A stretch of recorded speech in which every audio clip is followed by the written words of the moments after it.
One night, not too long ago, I told the children about our forthcoming trip to the New York World's Fair. Naturally, they wanted to leave the next day, but I explained that April 22nd was still a long way off. Yet I knew that each of them was tucking away bits and pieces of what they were hearing in those special places in children's minds reserved for promised delights. I told them of the giant globe called the Unisphere, of the little cars that would take them all over the fair, of the place where real helicopters would land, of the Red Umbrella Building, and of the giant tire that was really a Ferris wheel. So off they went, each with a pajama pocket filled with dreams that had to wait until April 22nd.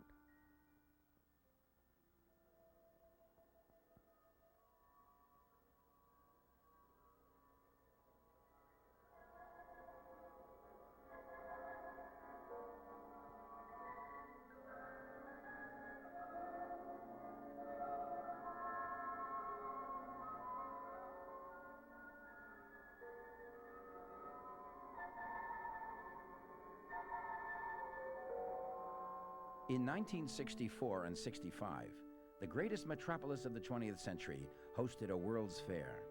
It was not like the celestial utopia of Chicago's fair in 1893, nor was it even like the celestial world of tomorrow that marked New York 1939. This was New York 1964, the celestial strip mall, sprawling and noisy, a jumble of art, commerce, and entertainment that somehow turned chaos into a charm. And where else could Michelangelo, Walt Disney, and General Motors share the same stage at the same time with Casey Stengel as the sideshow? And where else could a waffle from Belgium provide the principal memory for fairgoers? Only in New York, and only at the 1964 New York World's Fair.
The idea for the 1964 New York World's Fair began with Robert Koppel, a man who ran a voice recording booth at the 1939 fair. Koppel had met the world during the 1939 fair and wanted to give his two daughters that chance too.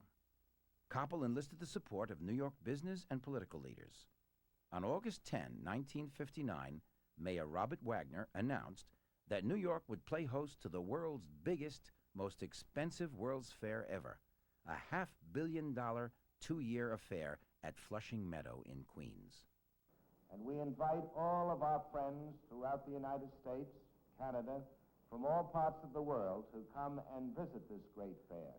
At that time, we will have open our great new Lincoln Center, which will be the cultural center of the world.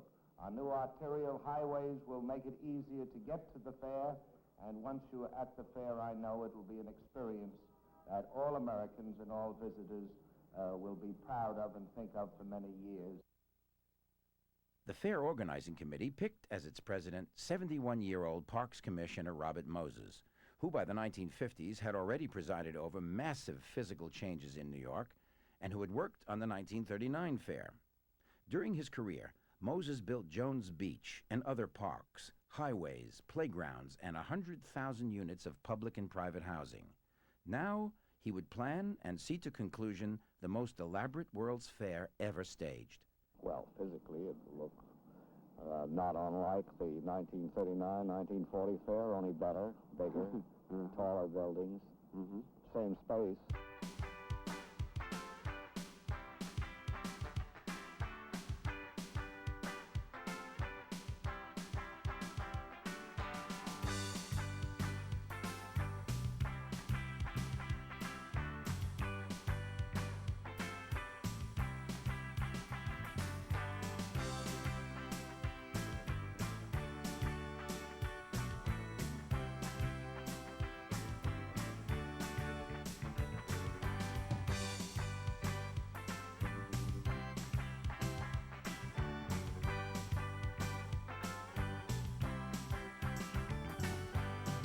The late 1950s and early 1960s was a time of unprecedented economic strength in America.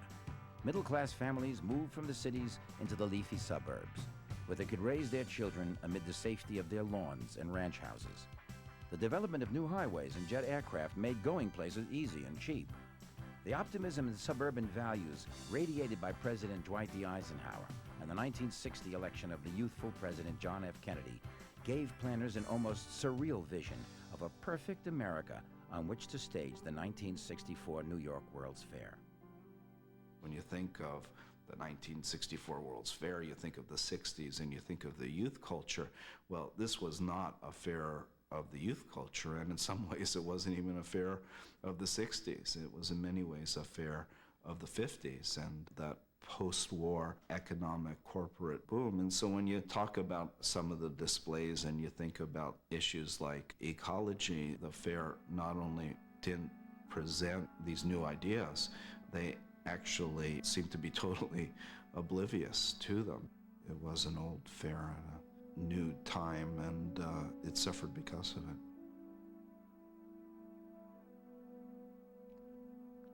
The 1939 World's Fair in Flushing Meadow had assumed mythic proportions by the early 1960s. It was America's last universal bash before the Second World War, and nostalgic feelings for it ran deep in the generation that organized the 1964 fair. The 39 fair featured vivid scenarios of a robust world of tomorrow, a world that would include superhighways and television. That was exciting.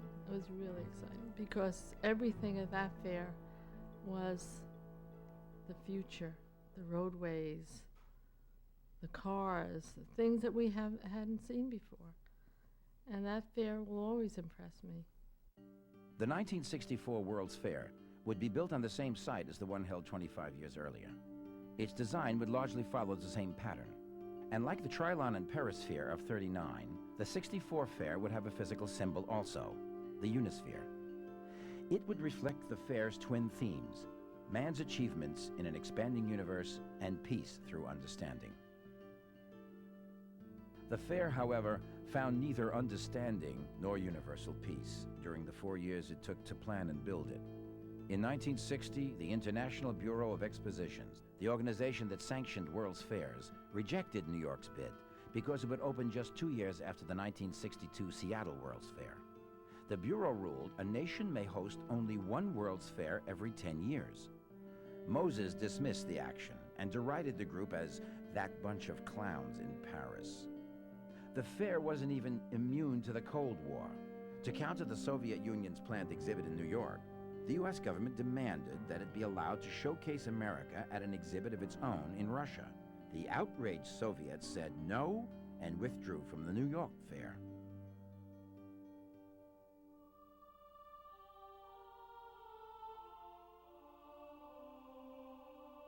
Yet, amid the hostility of the Cold War, the fair did land a major attraction, and it went by the simple name of Pity, or Pietà. Pope John XXIII personally gave his consent in 1962 to temporarily moving Michelangelo's sculpture from St. Peter's Basilica to the Vatican Pavilion at the fair. Meanwhile, several American companies signed Walt Disney to design their exhibits. The stars of my show are Michelangelo and Walt Disney, Robert Moses later remarked. We want you to come again, Mr. President, in 1964 to open this exposition, to further emphasize your leadership in world affairs and your confidence in peaceful assembly and healthy rivalry among the nations.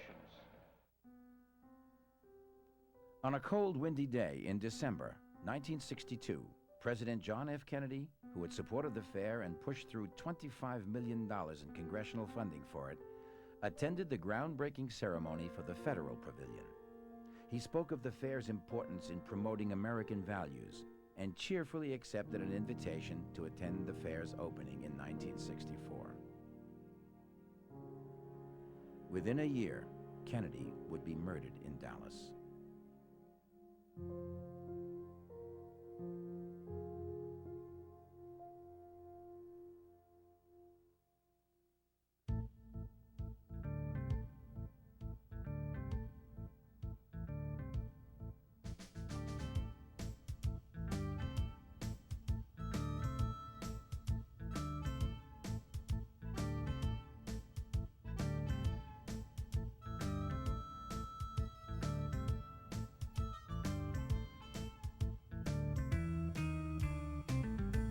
Construction of pavilions and exhibits continued at a hurried pace through 1963 and into 1964. It was now promoted as the first billion-dollar fair, thanks to the ability of Robert Moses to wrap highway and Shea Stadium construction costs within the fair's overall budget. In all, 150 pavilions were under construction and a record 66 nations would be represented, despite the international ban. Corporate America prepared major exhibits to showcase products. It was a lightning rod fair. Here was this big, expansive undertaking being staged by this incredible corporate force that had emerged right after World War II, and then they didn't hold back. These pavilions were multi-million-dollar extravaganzas, and this American post-war dream was on display in just incredible profusion. And at the same time, it's encountering a whole new critical force of younger people with different priorities.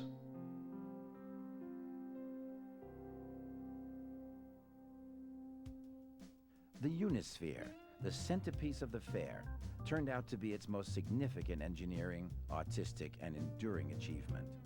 A seemingly simple stainless steel globe balanced on a pedestal was the most difficult of all things to build for the fair. The first detailed consideration, of course, was the base. When we view a 2-foot model of the world from the top side, the base is of relatively little importance. But when people view the Unisphere, the base will be the structure immediately in front of them, rising 20 feet above the reflection pool. Aesthetics here are obviously important, and so Peter Muller-Monk created the design for a 70-ton open sculptured base to convey lightness, grace, and simplicity, and yet keep it engineeringly sound to support a 250-ton sphere. The problem wasn't too unlike fastening a beach ball to a golf tee, if you'll permit a slight exaggeration.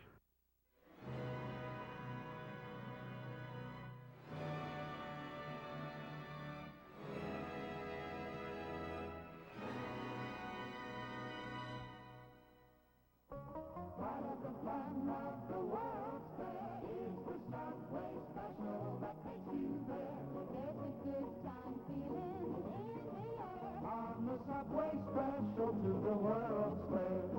Trains are easy to catch anywhere, anytime, night or day. Just pay 15 cents, hop aboard, and you're on your way. Yes. Officials promoted the fair tirelessly and enlisted television, the miracle of the 1939 fair, to attract both the urban masses and suburbanites to Flushing Meadow. The city built new subway lines and painted trains in the official fair colors of blue and orange. New highways laced Queens to cater to the easy-on, easy-off suburban lifestyle. It was a period that saw a lot of marriages, a lot of babies, a lot of families moving to the suburbs, and there was a lot at the fair that catered to the baby boom generation. As the April 22, 1964 opening date closed in, civil rights groups planned massive protests to disrupt President Lyndon Johnson's speech and to keep crowds away by blocking traffic. Wildcat labor strikes and the deaths of 2 workers in a construction accident, meanwhile, hindered completion of the site.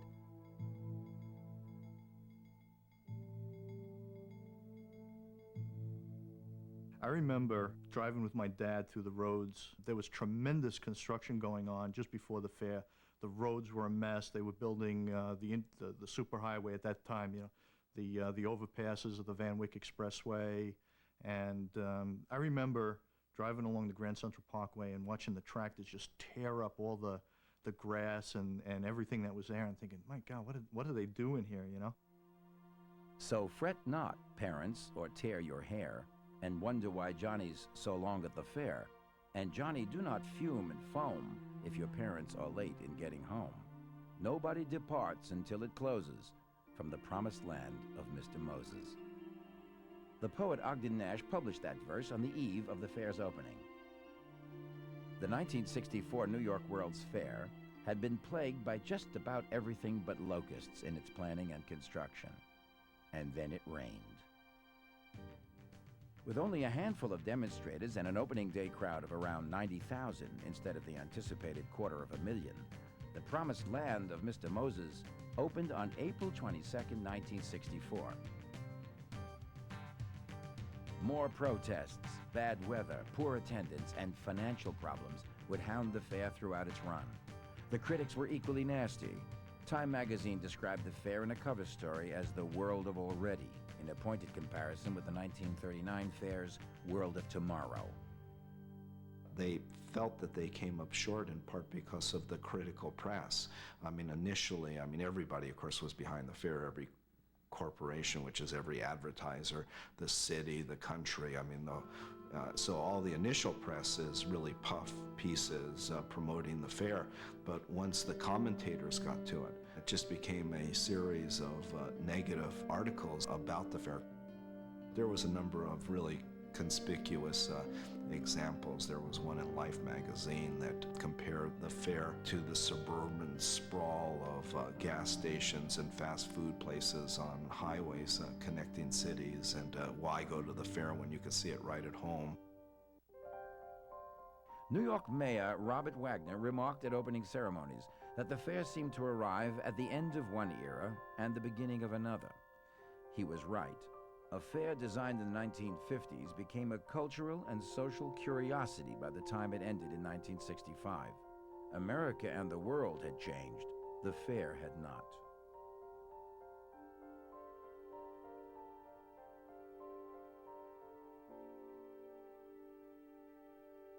The mid-'60s was so jammed with historical stuff, but for a kid, it probably stuck out in my mind even more when they were building the fair. JFK had gotten killed, and that was a total shock, walking home from school numb. By the time we got home, the president actually died. So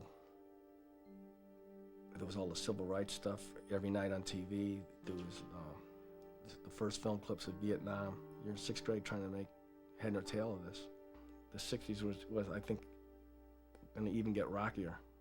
The next few years, we're going to get really heavy with Martin Luther King dying, Bobby Kennedy, the riots that swept across the country, and of course, the splitting apart over Vietnam.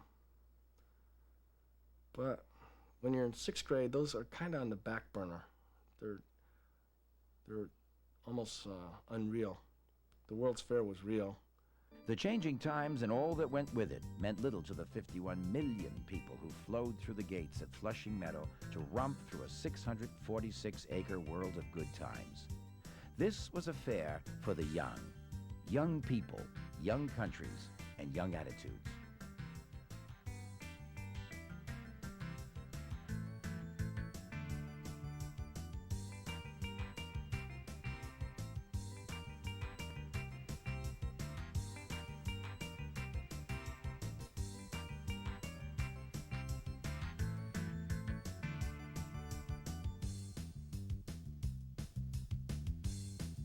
The 1964 World's Fair was one of the biggest and most memorable fairs.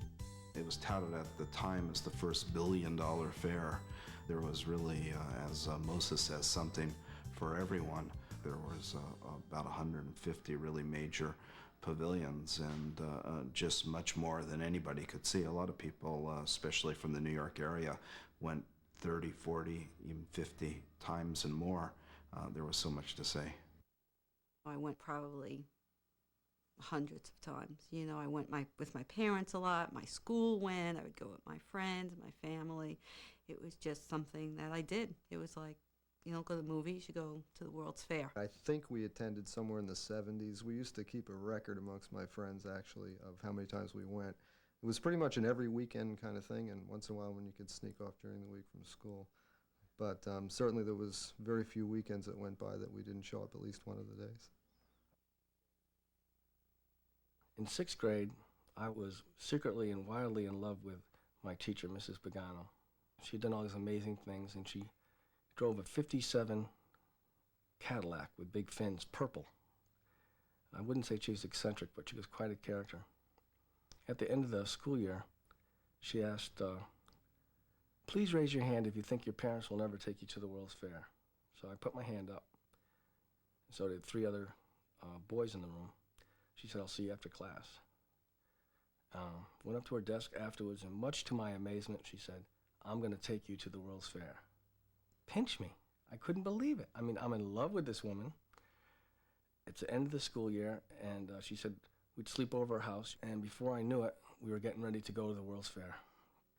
The next morning, we piled into that big old purple Cadillac and screamed down towards Flushing Meadows. Radio blasting, and she smoked cigarettes, windows down, and it was astounding.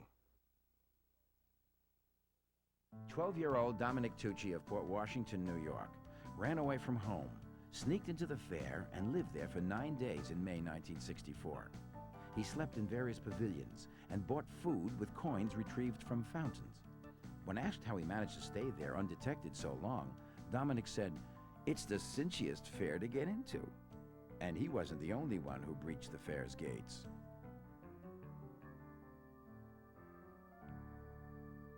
This will probably ruin my chances of running for the presidency, but several times we did actually find a convenient fence to go over to get into the fair.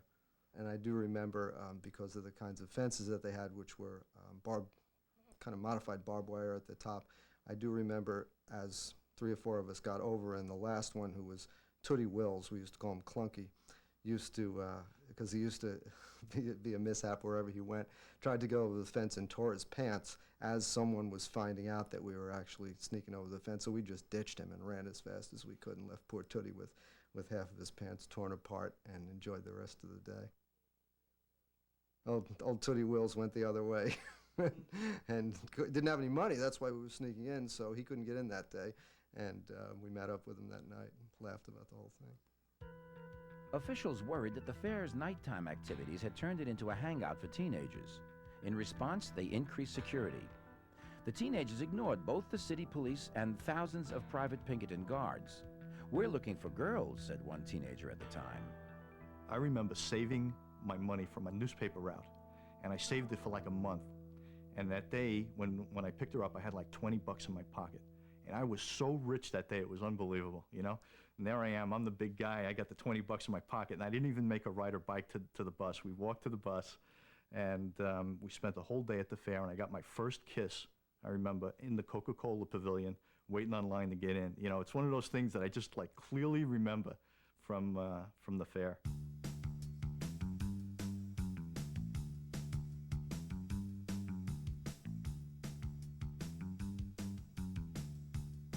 The fair built special attractions for children, with a particular focus on presenting science in an entertaining way. The Adamsville, USA exhibit banned parents. Unattended children experimented with mechanical arms and collected an irradiated dime as a souvenir from the Atomic Energy Commission. It was an exhibit where you gave them a dime, they ran it through some uranium-type isotopes, and they gave you a disc, a blue disc, as a souvenir charm. And believe it or not, I've kept one of these irradiated dimes in my pocket for the last 32 years.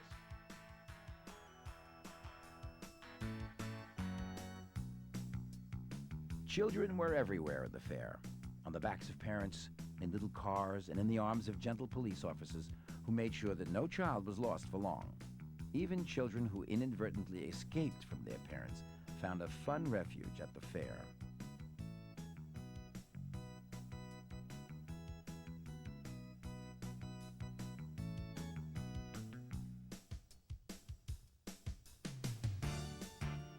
Even with entertainment as the focus of many serious exhibits, Robert Moses refused to build the great midway of amusements that had become the top attraction of past World's Fairs. "We have chosen the side of angels," Moses quipped. Not even puppets were immune from Moses's wrath against anything even slightly provocative. The '64 fair was so clean that controversy developed about a couple of topless puppets that apparently caused some controversy. For the newly independent countries of Africa, the fair offered the chance to exhibit their unique cultures separate from a colonial power. Asian and Latin American nations, too, made sure that they would strut their best stuff on the world stage.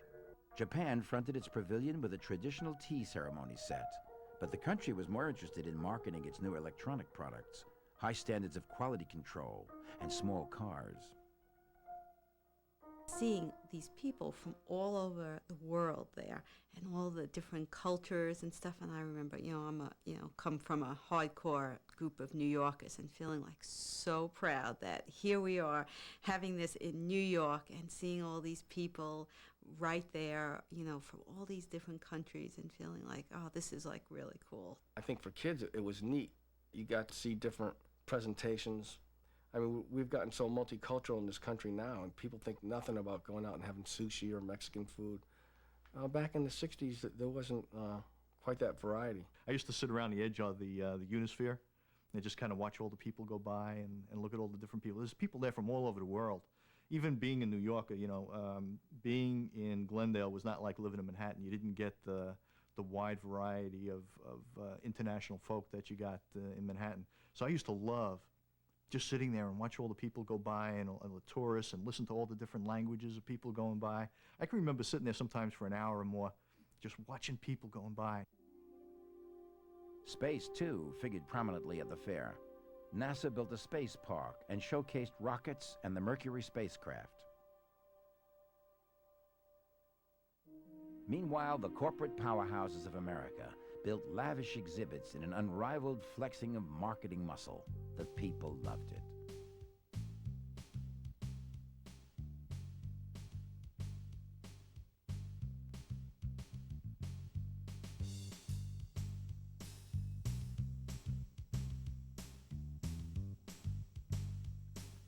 Travelers Insurance mounted an elaborate exhibit devoted to the triumph of man.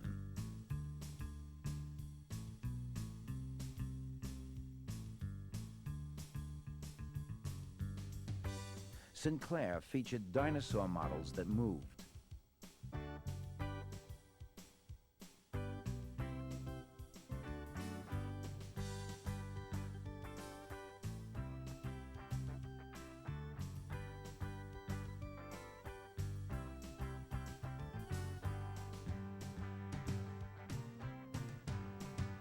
IBM promoted its new Selectric typewriter on one hand while showcasing the promise of computers with the other.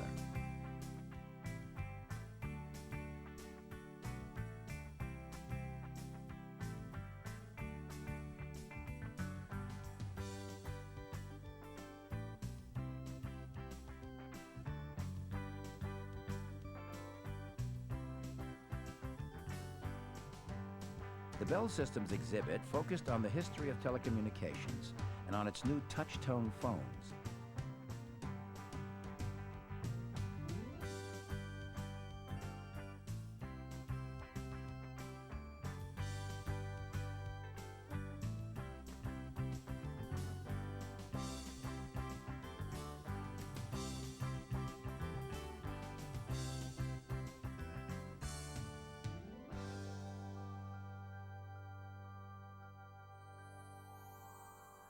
They had the push button phone. I remember that. Yeah. I'd never seen a push button phone before. And when we were waiting for the tram to take us back to our hotel, they had 3 or 4 phone booths, and they all had push-button phones in them. And I thought it was a toy phone because real phones couldn't have buttons on them. And I went over and I was just playing on the phone. That was probably one of the most fun things that I had to do because I could play with it rather than just sit there and watch it. And now, I mean, nobody's ever heard of rotary phones.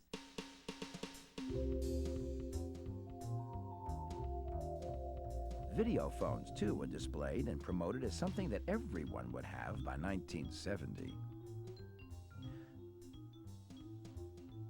We talk, and that was the first time we were able to use a telephone without using a handheld, receiver and transmitter on it. You can just sit there in the booth and you can talk just like we are now, and which was really nice. And we called her sister in New Jersey. Another sister in New Jersey. Told her we were on television and we could see what they were doing. And she believed us. Chrysler, Ford, and General Motors spent $110 million to build their showcases and lure visitors to the latest models. Ford unveiled the signature car of the mid-1960s, the Mustang. The Ford Pavilion had different cars. We were 12 and 13 years old and very into cars. That was a big thing then. We would wait online for our favorite car, and even though you might have to wait an hour to get into the pavilion, we'd be willing to wait another half hour to get the right car to drive in, because we wouldn't take anything but a Mustang.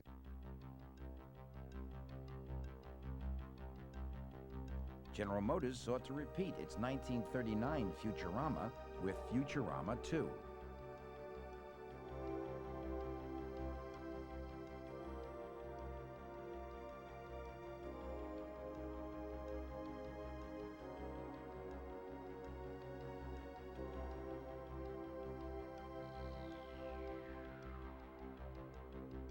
The GM Futurama exhibit, which of course was modeled on the 1939 Futurama, was the hit of the 1939 fair, and which today everybody always cites as being very insightful and predicting all sorts of developments over the next 50 years. General Motors decided to come back with Futurama 2 and project ahead again. 3/4 of our Earth lies beneath the cold, still deeps of the sea, a water world in which we now can find abundance far beyond our dreams. Now we can farm and harvest a drifting, swimming, never-ending nourishment, food enough to feed 7 times the population of the Earth. In aquacopters, search the ocean floor to find miles deep, vast fields of precious minerals and ores. And in the deepest trenches of the seas, study at first hand long-hidden secrets of survival. Work easily the rich oil deposits of the continental shelves, while trains of submarines transport materials and goods along the waterways of the undersea. And in warmer seas are new realms of pleasure. A weekend, if you wish, at Hotel Atlantis, in the kingdom of the sea. A holiday of thrills and of adventure, of radiant wonders in the sun-bright gardens of the sea. A very nice young man called in and wished to make a hotel reservation in the underwater hotel, which was this was demonstrated in the Futurama exhibit. In some ways, it's personified by their jungle road builder, which was a giant machine that could go foraging through jungles and forests, chopping down trees and leaving a road in its path. Today, these sort of things are very easy targets for a more ecologically minded age. That was a flaw in a lot of the technology that was put forth in '64.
General Electric and Pepsi-Cola, among others, enlisted Walt Disney to populate their exhibits with artificial people or audio-animatronic figures to deliver marketing messages.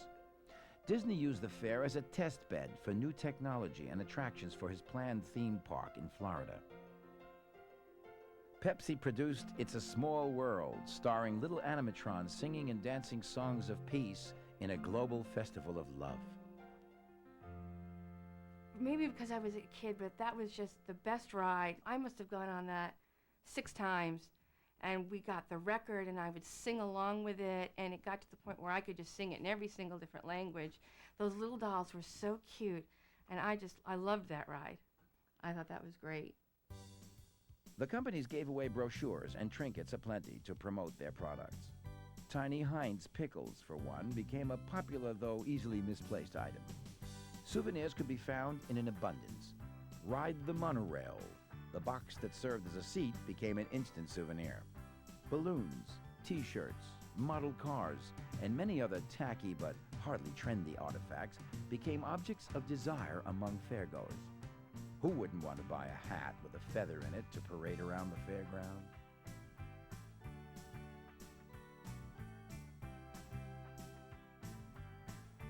Even though fair officials complained about the poor attendance, fairgoers thought the lines were too long for the more popular attractions. But even in the heat of the summer, waiting to see the future or to ride in a Ford Mustang was worth it. Lines did have benefits for a chosen few. It was in August of '64, and 2 neighbors and I went to the fair, and we ended up in the Clairol exhibit. And coming out of the exhibit, there was a photographer with a camera tripod, and he stopped me and asked me if I would be interested in doing some more pictures if these that he was taking turned out. He said, chances are you'll never hear from me again because we're taking hundreds of pictures. So I proceeded to forget about it and went home, and a couple of months later we got a letter in the mail asking if I would come down to their office on Fifth Avenue and talk to them about a film.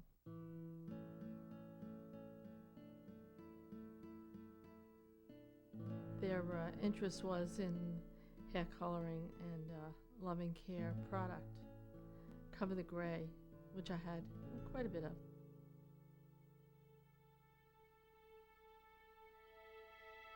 Art might have been third on the list of things to see at the fair, but great and interesting works could be found everywhere.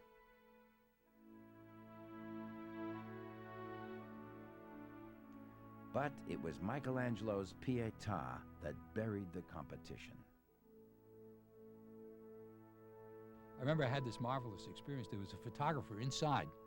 It was sealed up. You couldn't get in, nobody. And while I was hanging the piece up, this photographer says, "You want to come in and really have a good look at it?" Up to 1960, I had painted. I'd never made any sculpture. Occasional fooling around, but I really wasn't into it. And by now, when he said, "Go in and touch that Michelangelo," it was like touching an icon, you know, more than the greatness of the work itself. And it was a very thrilling experience.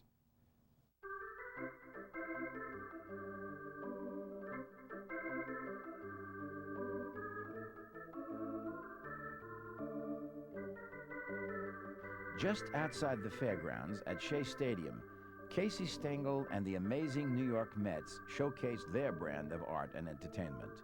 There was no better sideshow to the grand doings in Flushing Meadow.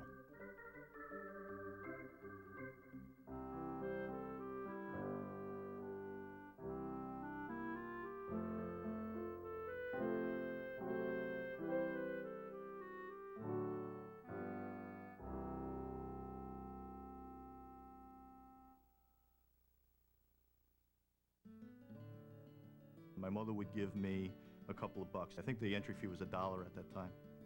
Every now and then when I wanted a Belgian waffle, you know, when those Belgian waffles kind of like were melting in my mouth, I'd pocket the extra buck and I'd take my bike and I'd ride it down on the side of the Grand Central Parkway, and then I'd hop over the fence. And that way I'd have an extra buck for the Belgian waffle in the middle of the day, you know, so I'd pocket the extra buck. Nations and corporations spent tens of millions of dollars to showcase their products and culture, often going to elaborate extremes to entice fairgoers. But the lasting collective memory of the fair seemed to be based on the simplest of foods, a waffle, a gloriously delicious Belgian waffle.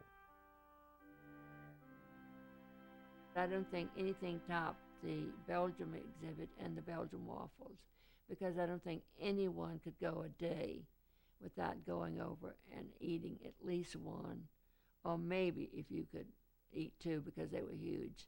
They were great. They were so huge at the time that, we'd The split reason it. why we could remember, my mother bought them for us. It was the first time I ever had a Belgian waffle, and my wife said the same thing when she went to the World's Fair. She said it was the first time she had a Belgian waffle. Talk about small town, New England kind of diet.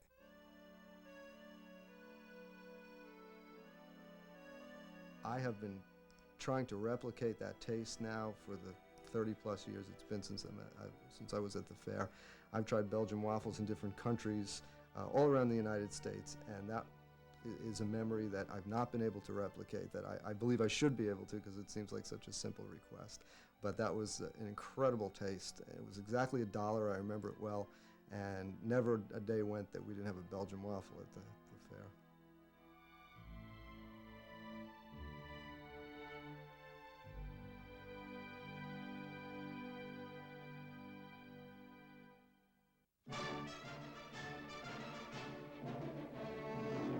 The New York World's Fair opens for its second and final season under sunny skies and a better crowd than marked last year's opening. There are 168 pavilions for visitors to see, many of them enlarged and refurbished after a long winter's sleep. A visitor with the time and money has 646 acres to roam, and such a roam can't be completed in a day. Fair attendance never came close to the anticipated 70 million in paid admissions. Things got so bad in the spring of 1965 that Robert Moses called on the U.S. Weather Bureau to put a more positive spin on its forecasts. The Weather Bureau at first refused, then complied with the request by focusing on the sunny rather than the cloudy part in its forecasts.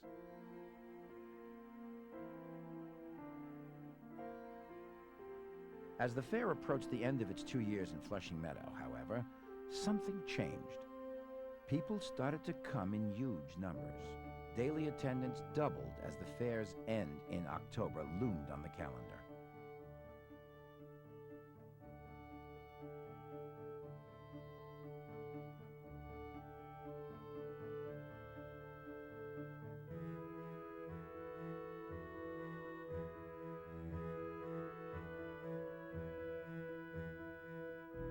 One of the phenomenal things that happened was that as the fair came to a close, there was just this incredible burst of attendance.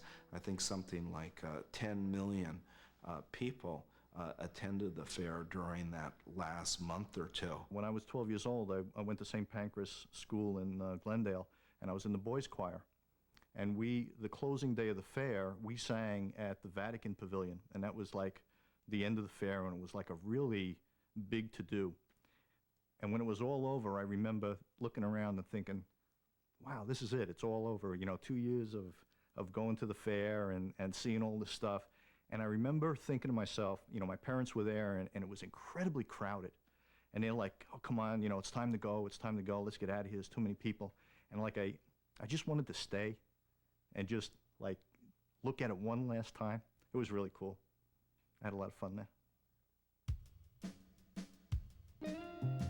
On October 16, 1965, Westinghouse buried its time capsule to commemorate the fair. The cylinder included a Beatles record, a bikini, Polaroid camera, electric toothbrush, transistor radio, credit cards, birth control pills, and dozens of other items. Westinghouse announced that it would be open in the year 6939.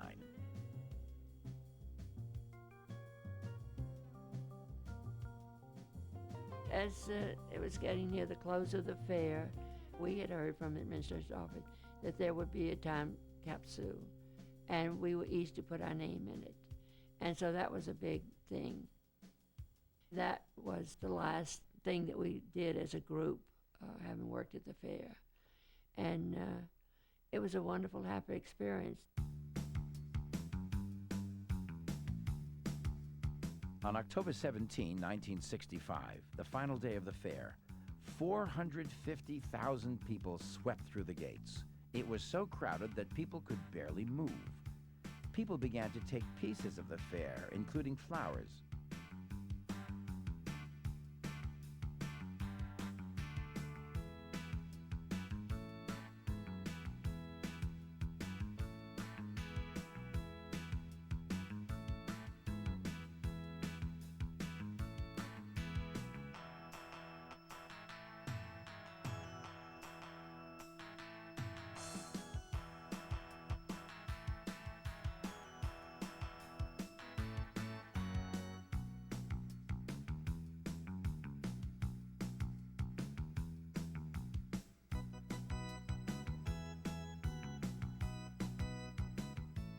At 2 a.m. on October 18, 1965, the fair closed its gates.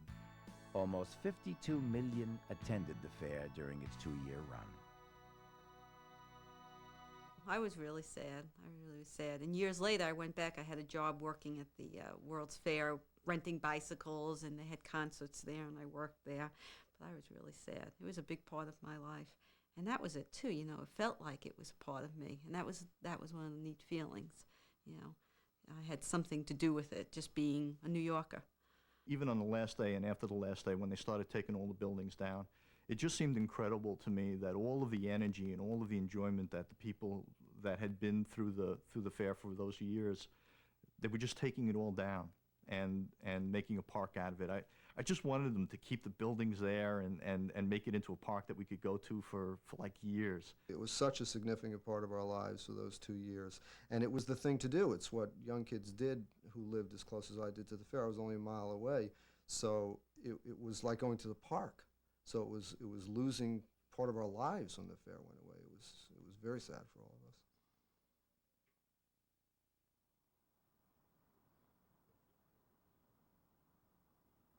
In later years, my buddy and I, we used to go bike riding. I would ride from where I lived in Queens, even when I was in my 20s and 30s, and we would bike down Yellowstone Boulevard and do a couple circuits around the lake there and then go through the park itself. And even at that point, I would ride through the streets there, and I could remember where all the pavilions are, even though it was just grass now. You know, I'd say, oh yeah, that's where Bell Telephone was, and that's where the IBM pavilion was, and that's where the GM building was. I used to love just riding around there and reminiscing as I rode around on my bike.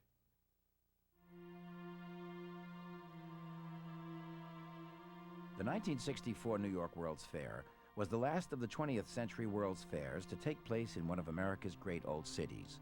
It was also the last fair organized by people who saw America's big cities as a perfectly natural place to hold a fair.